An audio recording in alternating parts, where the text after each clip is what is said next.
Je pense qu'il y a une sorte de nécessité, moi à mes yeux, que les deux collaborent. D'abord parce que je pense qu'au départ, ils ignorent un petit peu ce que fait l'autre. Je pense que les DRH sont très intimidés par les DSI parce que la technique, généralement, les profils des DRH, ce sont des gens qui sont majoritairement issus soit des sciences sociales, soit du droit, soit de la psycho.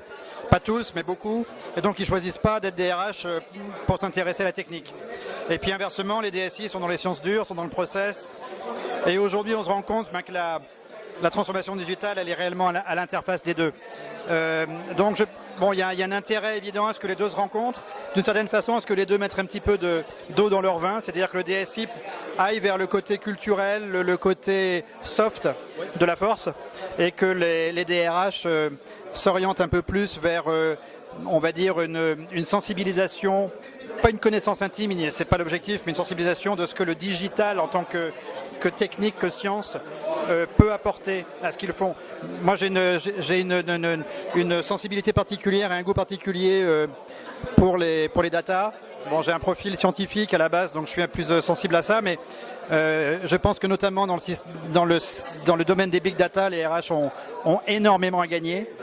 Et voilà, donc c'est un exemple de la nécessité d'aller sur ce territoire pour les RH et pour les DSI dans la transformation de l'entreprise à comprendre peut-être un peu plus les enjeux culturels et sociaux.